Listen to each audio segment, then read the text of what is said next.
السلام علیکم ورحمۃ اللہ وبرکاتہ۔ ویڈیو کو دیکھنے سے پہلے ہمارے چینل کو سبسکرائب کریں بسم اور اللہ ہمارے چینل الرحمن سے الرحیم۔ جڑنے کے لیے بیل آئیکن پر پریس کریں۔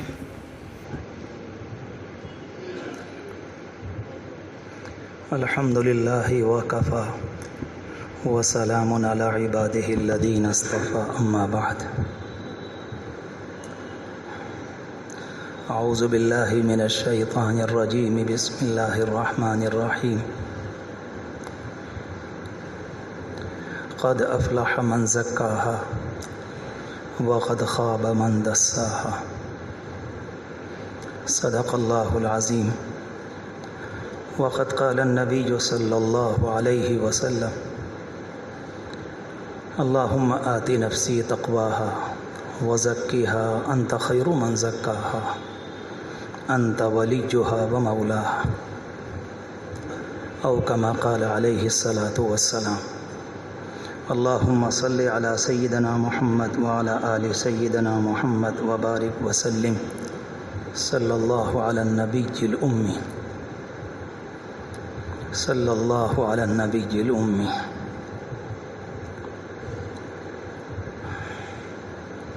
قابل احترام بزرگوں، دینی اور ایمانی بھائیوں،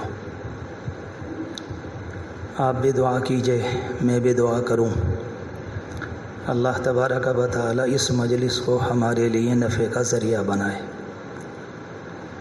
یہاں جو بات کہی جائے میں بھی، جو کچھ سنا جائے تو آپ بھی، ہم سب عملی نیت کے ساتھ سنیں۔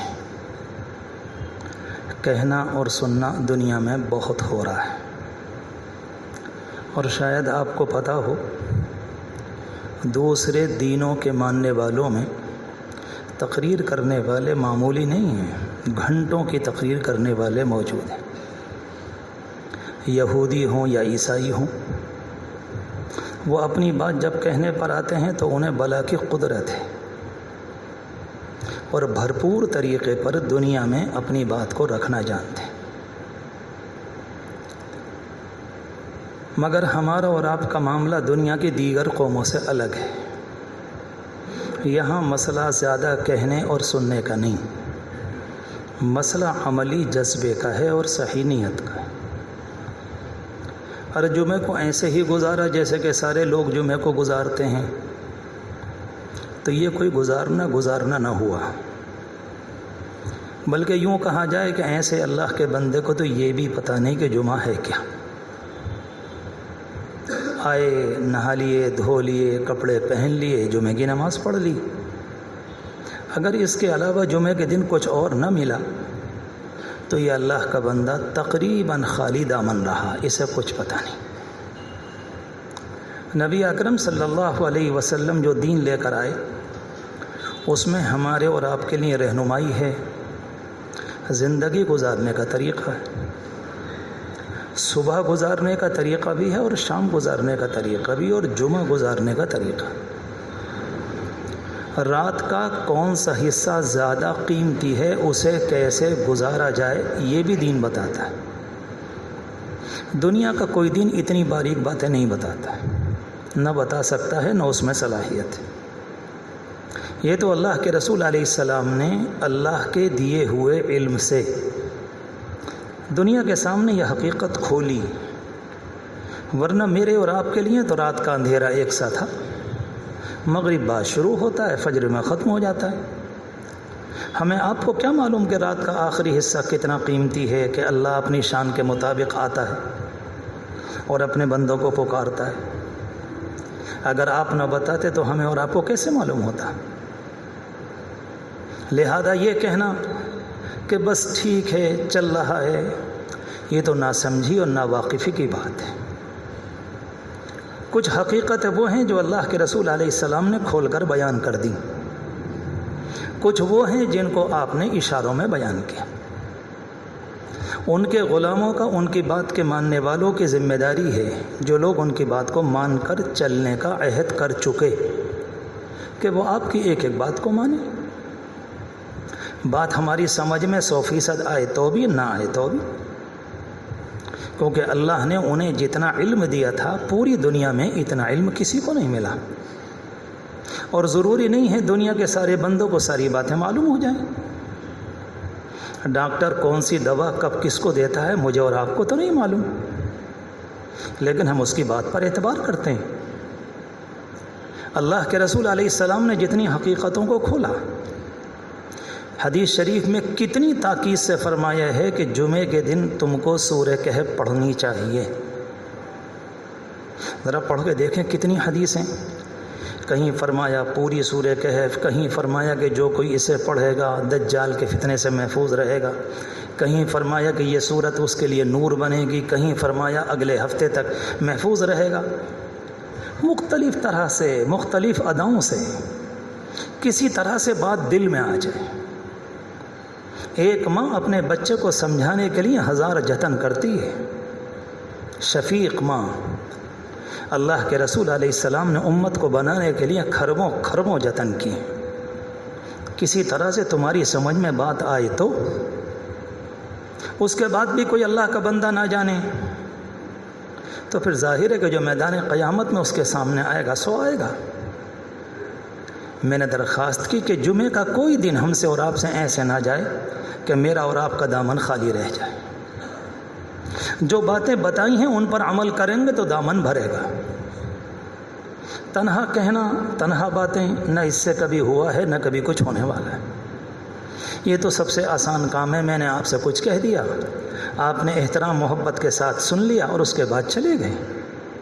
یہ تو دنیا کا سب سے آسان کام۔ نبی اکرم صلی اللہ علیہ وسلم کی زندگی اللہ نے بنائی اور صحابہ نے آپ کی زندگی کو سامنے رکھ کر اپنے آپ کی زندگی بنائی۔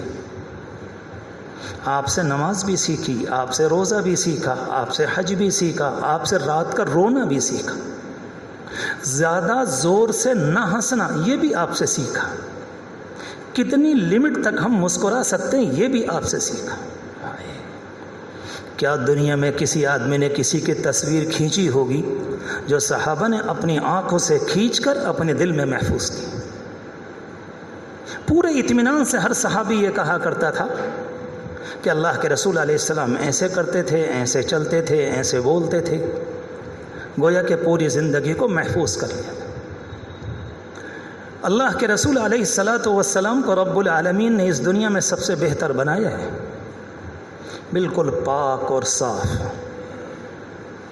آپ کے دنیا میں آنے سے پہلے اللہ نے آپ کے سلسلے نسب کو محفوظ رکھا ہے، یعنی آپ کی ماں، آپ کے والد، ان کے والد، ان کے والد، ان کی ماں، ان کی ماں، ان کی ماں، چلے جائیں پیچھے تک آدم علیہ السلام تک۔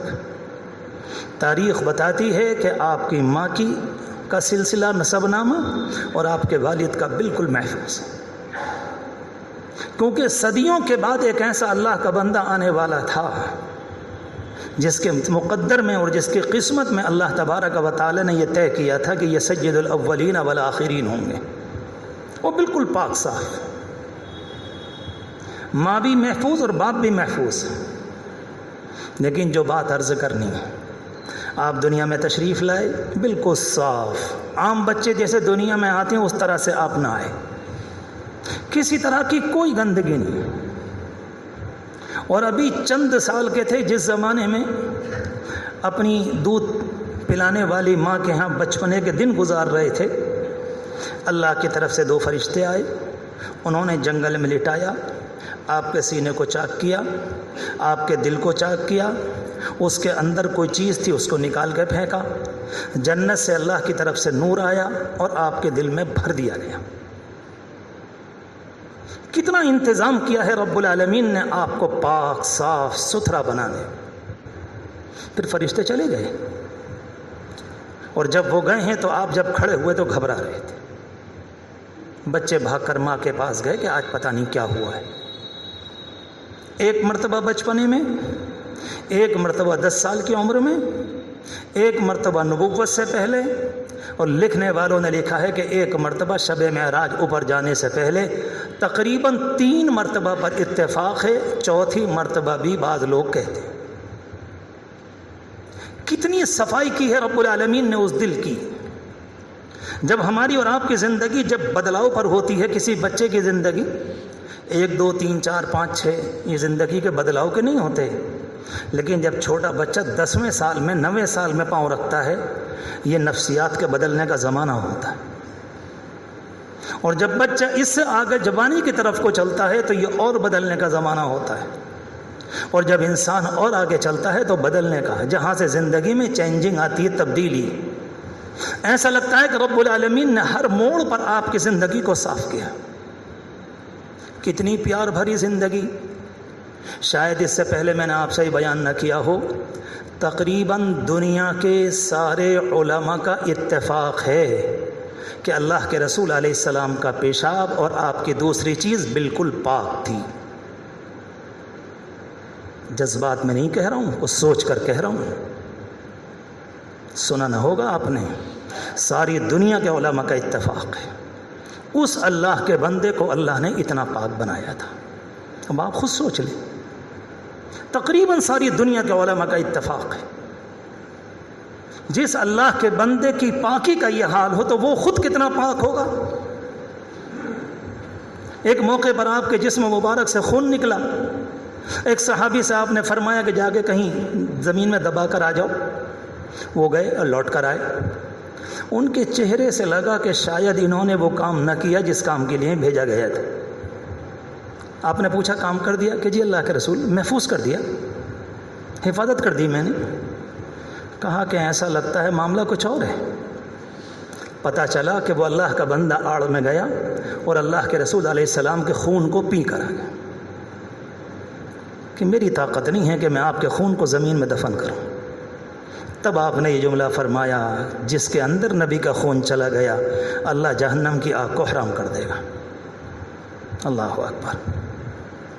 ان 3-4 باتوں کی روشنی میں اگلی بات عرض کرنی، جس اللہ کے بندے کی بلندی کا یہ حال ہے، وہ رب العالمین سے دن رات یہ دعا کرتے تھے، اللہم آتی نفسی تقواہا، اے اللہ میرے نفس کو تقوی دے دے،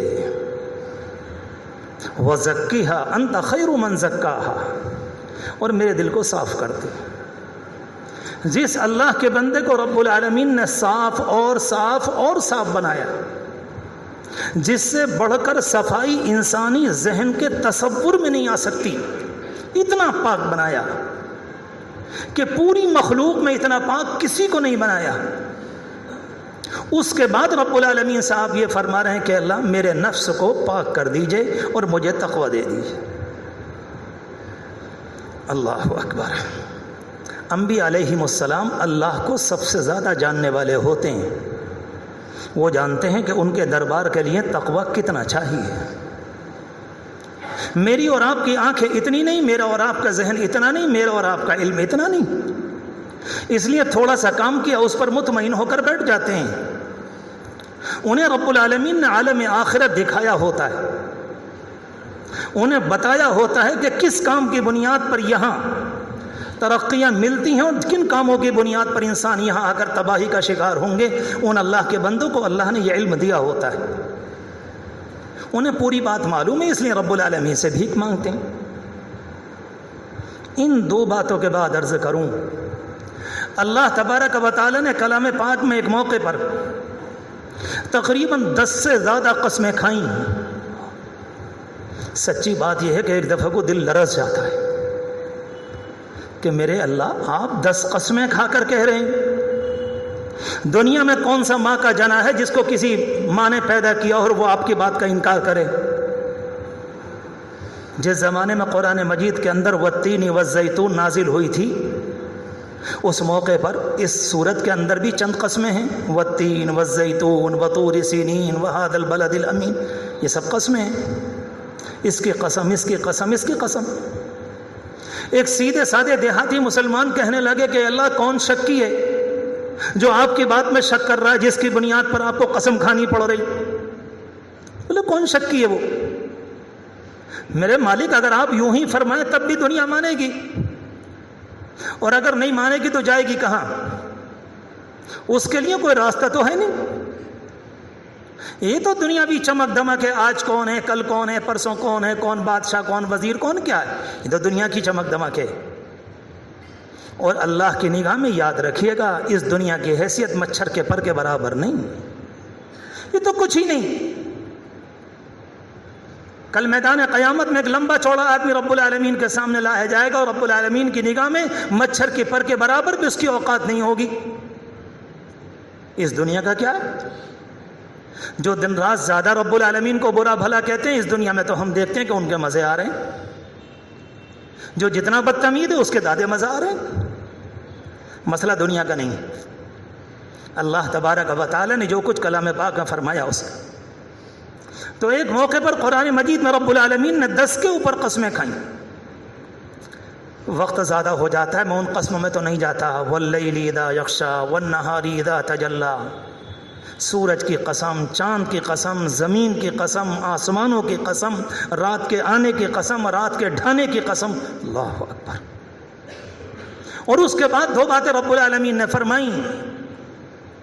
قد افلح من زکاہا، یاد رکھنا اتنی قسمیں کھا کر کہہ رہا ہوں، میرے ہاں کامیاب وہ ہوگا جو اپنے نفس کو دنیا میں پاک کر لے. کل میدان قیامت میں رب العالمین اگر مجھ سے اور آپ سے معلوم کر لے کہ میں نے 10 قسمیں کھا کر تم سے ایک بات کہی، تب بھی تمہاری سمجھ میں نہ آئی،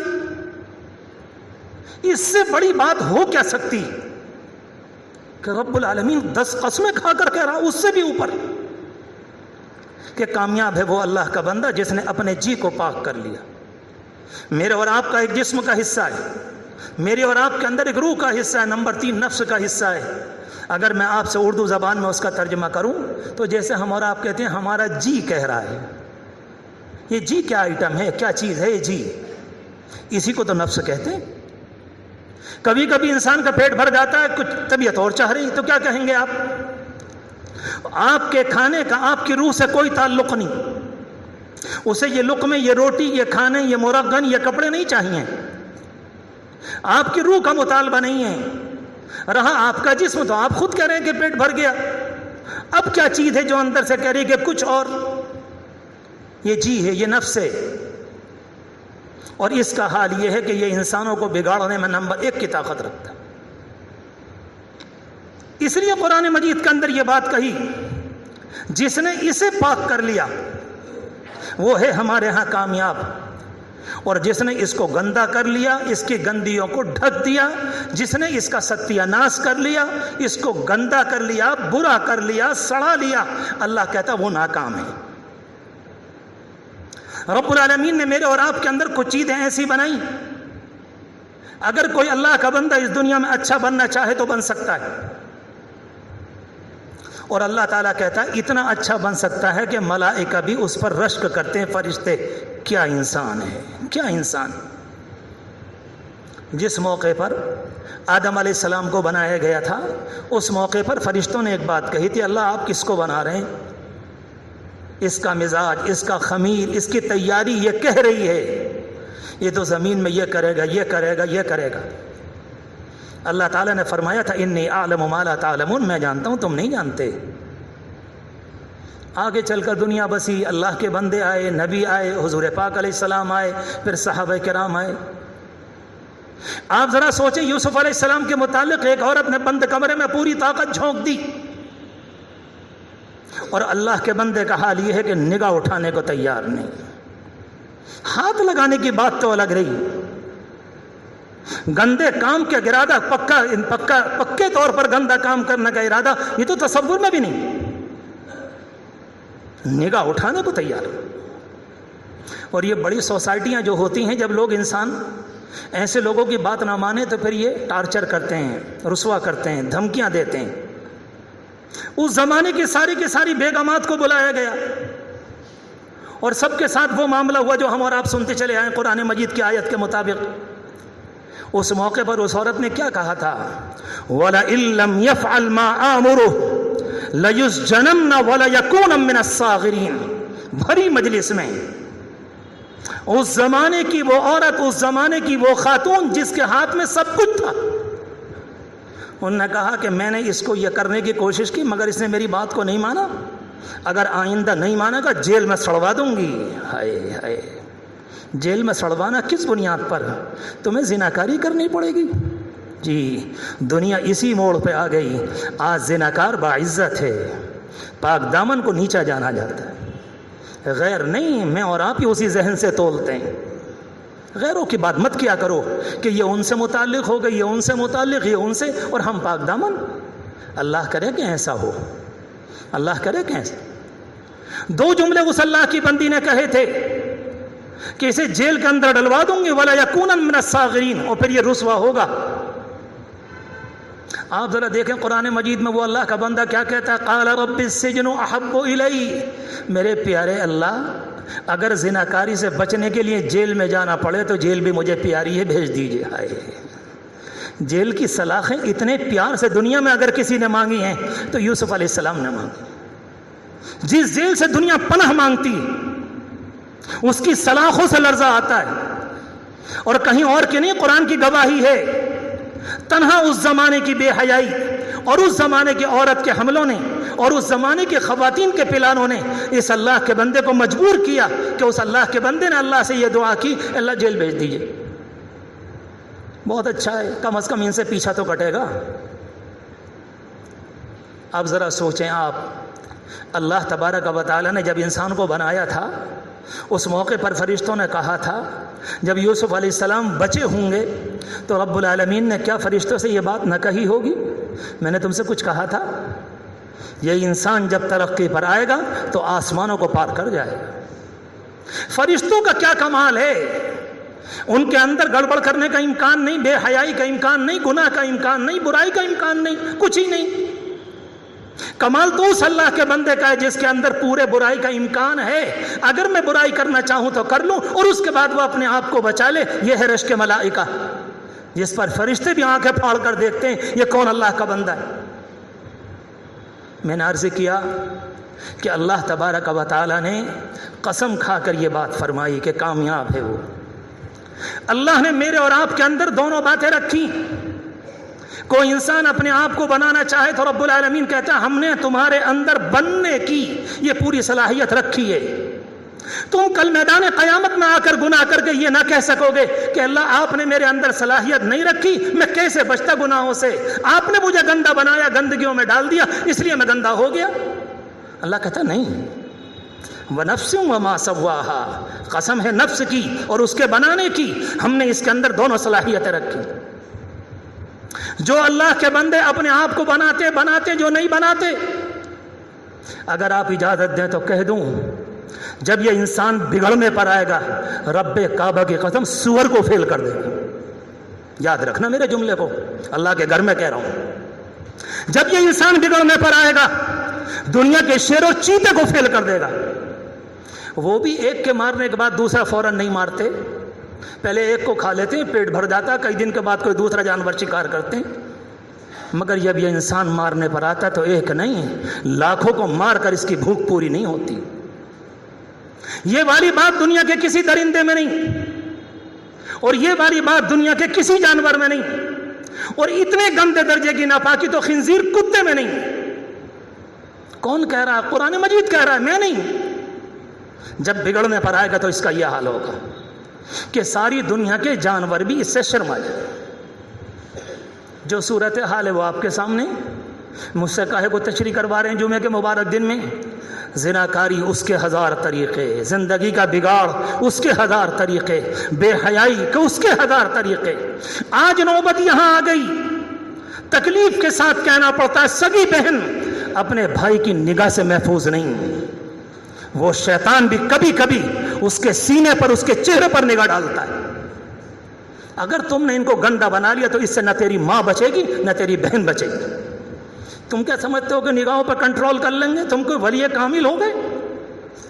اور قرآن آپ سے نہیں مجھ سے سب سے کہہ رہا ہے، سب سے کہہ رہا ہے، یہ مت سمجھو کہ نگاہ پہ تمہارا کنٹرول رہے گا، بگڑ گئی سو بگڑ گئی۔ اس لیے تو قرآن مجید نے یہ بات کہی تھی قد افلح من زکاہا، کامیاب ہوا وہ اللہ کا بندہ جس نے اپنے آپ کو بچا لیا، اور برباد ہوا وہ اللہ کا بندہ جس نے اپنے نفس کا ستیہ ناش کر لیا۔ اور اللہ تبارک و تعالیٰ نے، میں نے عرض کیا کہ یہ والی بات تقریباً 10 قسمیں کھا کر فرمائی۔ یہ انسانوں کا بگاڑ ہے۔ آپ نے 2-3 دن پہلے اپنی نگاہوں سے دیکھا، کیا آپ دنیا کی نگاہوں میں تصور کر سکتے ہیں کہ ایک اللہ کا بندہ جو حضور پاک علیہ الصلوۃ والسلام کا مبارک نواسہ کہلاتا ہے، اس کے نام پر دنیا میں اتنی بڑی شیطنت انسانیت نے سوچا بھی نہ ہوگا، مگر اس کو باقاعدہ تماشا بنا دیا۔ کیا کہیں گے اس کو آپ سوائے اس کے عیاشی، منورنجن، اپنی آنکھوں کی حرام کاری کو پورا کرنا، اپنی خواہشات کا من بھرنا، اس کے علاوہ کوئی تیسرا راستہ نہیں۔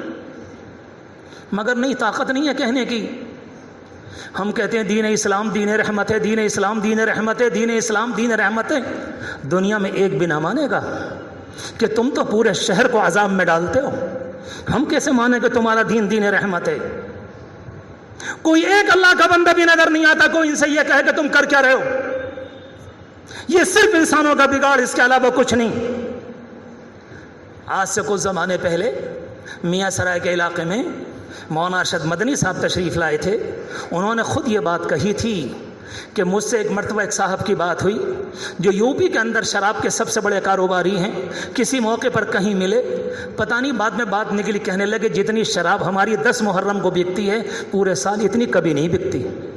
جی یہ کیا ہے؟ اس پر مذہب کا لیبل۔ ابھی ہم نے کچھ زمانے پہلے، شاید 1.5 مہینے پہلے کی بات ہے، 2-3 موٹر سائیکل والے رات میں ادھر سے گزر گئے بہت تیزی کے ساتھ، غالباً عشاء کی نماز کا وقت تھا، بہت تیزی سے ادھر کو آئے، ادھر سے گزر گئے۔ وہ جو 1-1.5 مہینہ چلتا ہے ان کا پانی لانے کا، یہاں سے لے کر وہاں تک، میں دیکھ رہا تھا کہ پوری بستی میں ہو مچ گئی کہ اتنی تیزی سے گزر گئے، تم نے راستہ کاٹ کر کہاں سے گزر گئے، کہ تمہاری کیا طاقت ہے، تمہاری کیا ہمت، یہاں سے جس کی زبان پر جو جملہ، یعنی دنیا کچھ نہ کرے اور ہم بدماشی میں جو چاہیں کریں۔ آپ کو یہ سرٹیفکیٹ کہاں سے ملا؟ یہ لائسنس کہاں سے ملا؟ یہ کس نے دیا آپ کو، جو دنیا کے اندر آپ اسلامی کا بدنما داغ بنے ہوئے ہیں اور اسلام کو بدنام کرتے ہیں؟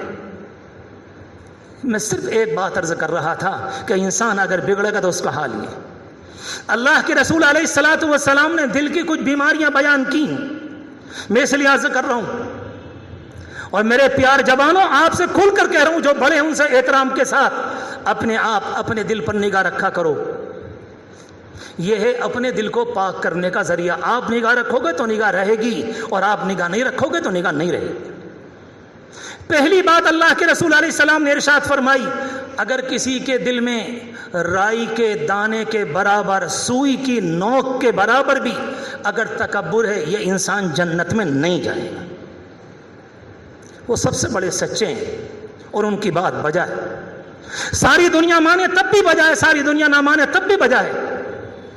لا يدخل الجنت من کان فی قلبہ، وہ انسان جنت میں نہیں جائے گا جس کے دل کے اندر، آپ نے فرمایا مثقال حبۃ من خردل، کہ رائی کے دانے کے برابر بھی اگر کبر ہوگا، یعنی میں کچھ ہوں، یہ کچھ نہیں، یہ کوئی ایسی چیز نہیں ہے جو کسی کو سمجھائے۔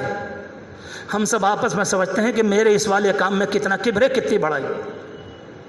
کبھی ہماری چال بتاتی، کبھی ہماری بولی بتاتی، کبھی ہمارے ساتھ جو نیچے والا معاملہ کرتا وہ بتاتے، ہمارے انداز بتاتے ہیں ہم نے کون سی بولی بولی۔ اپنے متعلق فیصلہ کرنا یہ کوئی اچھی علامت نہیں۔ ایک زناکار اللہ سے توبہ کر لے، توبہ کی ہے۔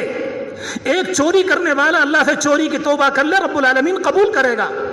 اور نہ معلوم کتنے گناہ ہیں، مگر فرمایا کہ نہیں، اس کا نہیں۔ پوری کائنات میں سب سے پہلا گناہ جو ہوا تھا وہ ابلیس نے کیا تھا رب العالمین کے دربار میں۔ اول ذنب عصی، سب سے پہلا گناہ جو رب العالمین کی نافرمانی کا ہوا ہے، ابلیس نے تکبر اختیار کیا کہ میں نہیں مانتا۔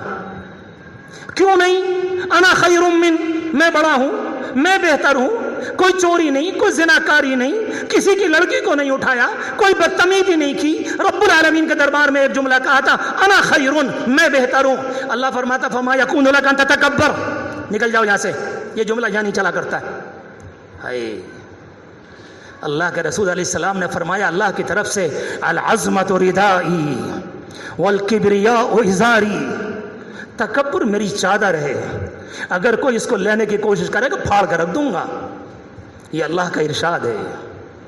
ایک کو فرمایا کہ میری چادر اور ایک کو فرمایا کہ میرا ازار، یہ عظمت اور بزرگی اور یہ کبریائی۔ فرمایا یہ تو میرا ہے، اگر کوئی اس کو لینے کی کوشش کرے گا۔ انسان کے لیے انسان بننا، بندہ بننا ہی سچتا ہے، اس کے علاوہ کوئی لائن چل نہیں پائے گی اس کی۔ ایک بیماری دل کی یہ ہے، میرے کل ایک عزیز بیمار ہوئے، آج وہ اسپتال میں ہیں، دعا فرمائیں اللہ شفا عطا فرمائے، اللہ تمام مریضوں کو شفا عطا فرمائے۔ میں سوچ رہا تھا کہ دل کی ایک ہلکی سی بیماری ہوئی، سارے گھر والے دوڑ پڑے، دوست احباب دوڑ پڑے، خاندان کہ جی کیا ہے، ایک رنگ بند ہو گئے، ادھر سے ادھر کو ہو رہی، کام نہیں کر رہی ہے، تو دنیا میں دوڑ پڑے۔